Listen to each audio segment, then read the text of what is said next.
For quite a while during the early days of the Florida Maquis here on YouTube, this was the channel logo. It was very small, very hard to see, so the lettering was almost imperceptible, so I changed it.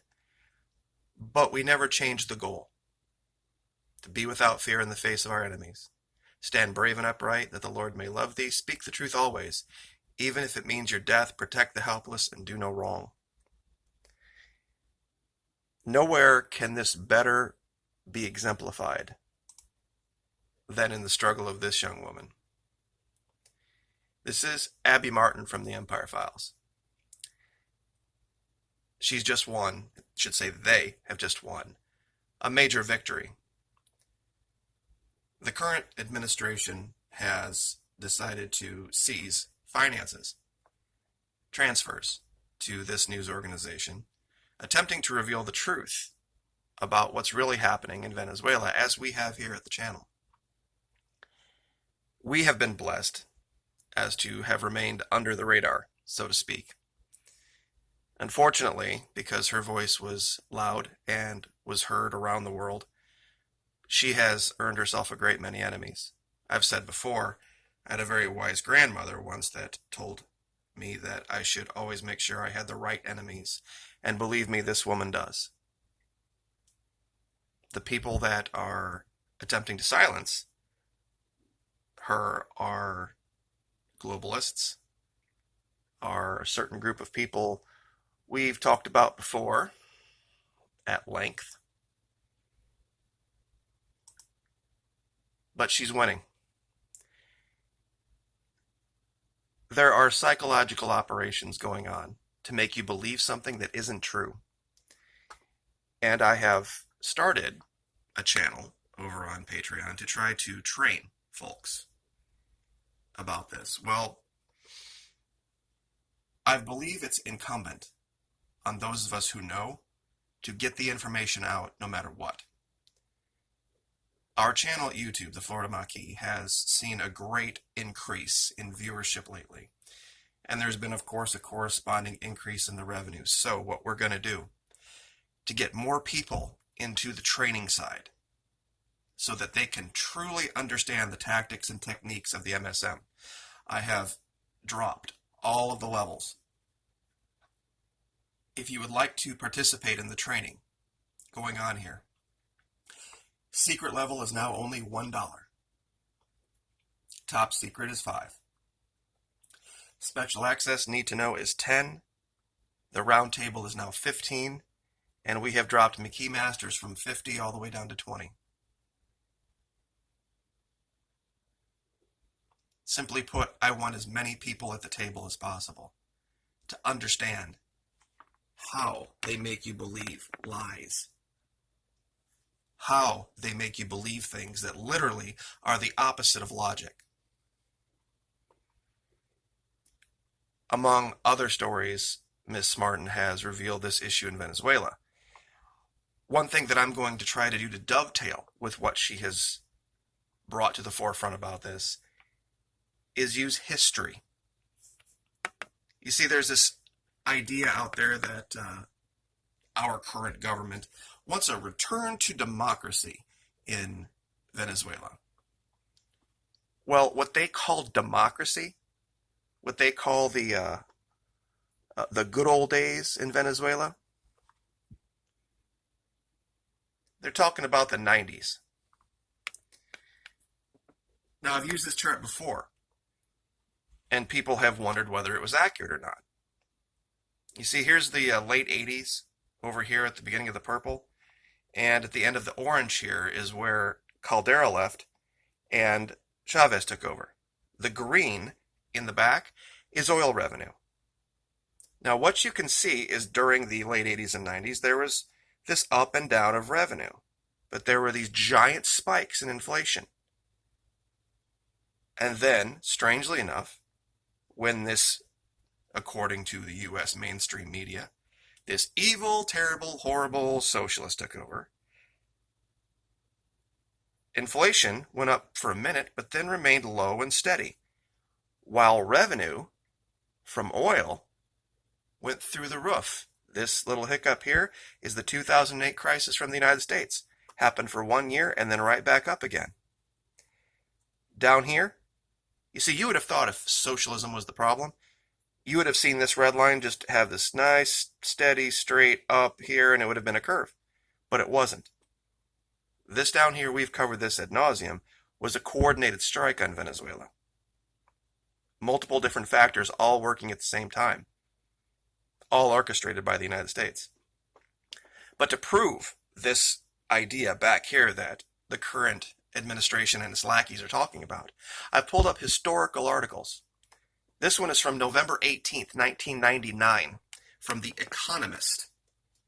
Okay, this is The Economist. This isn't some kind of left-wing socialist rag that gets put out. And I don't mean to say that in the negative context that sounds, but there are people out there that put out information in a way that's completely biased.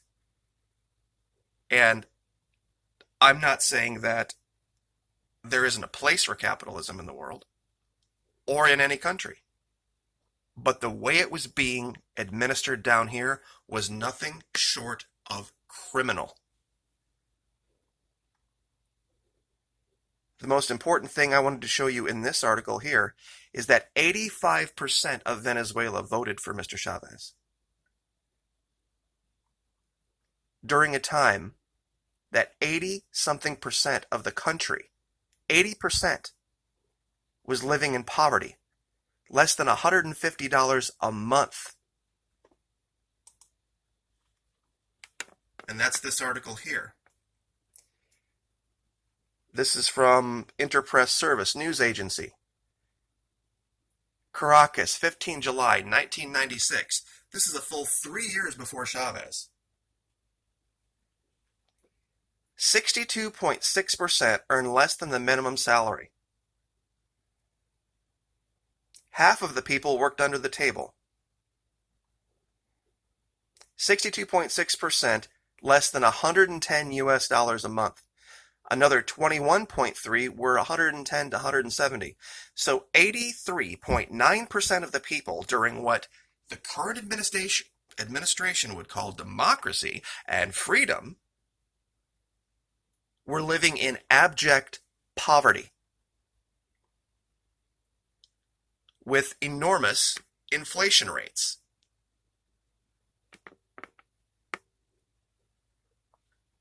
(71% in 1994, 15.7% in 95, 50% inflation on simple things like fruit that grow there.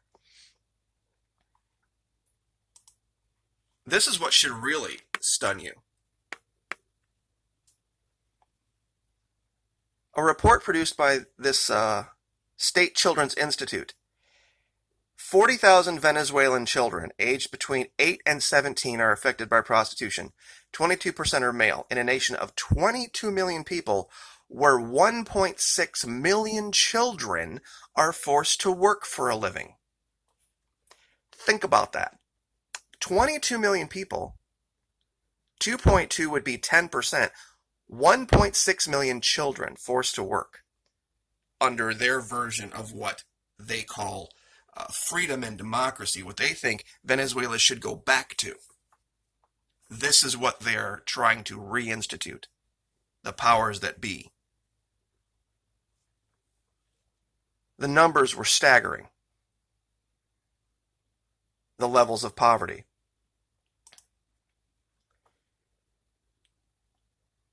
Caracas, 25 September 1996. 22 million people, 500,000 sex workers.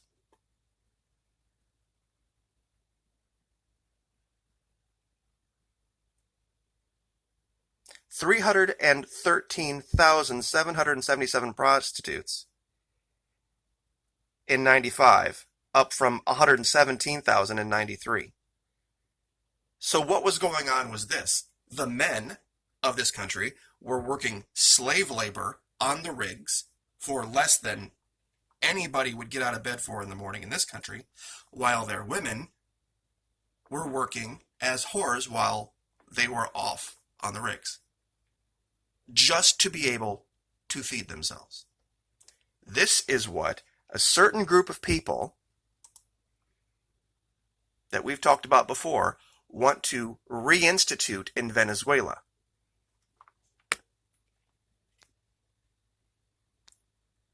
While these big oil companies were raking in record profits during that time. So when you hear them talk about a return to democracy or the return to the quote-unquote rule of law or all this kind of stuff in Venezuela, that's what they want back.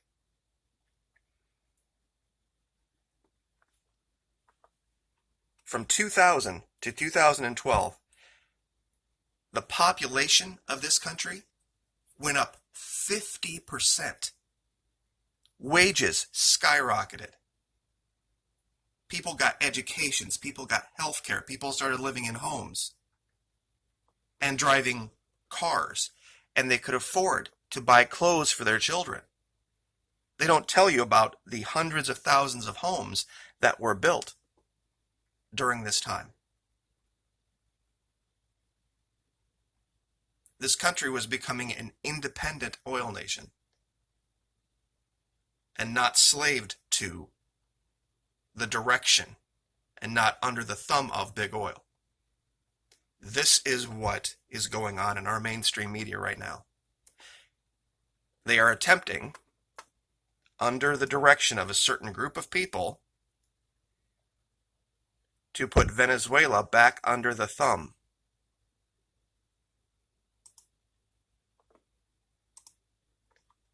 And this young woman has been ringing that bell for a long time.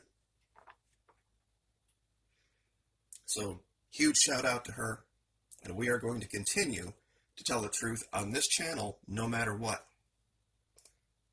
about that situation, because it's right in our backyard. It's not halfway around the world. A country that used to be our ally, a country that facilitated our winning World War II. They supplied the oil and the fuel necessary for the Allies to run bombing sorties out of England. And now we've turned on them. And that's not going to stand.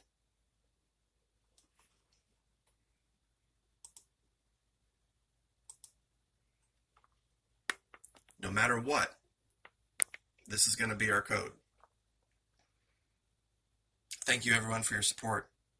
I greatly appreciate it. Like, share, subscribe.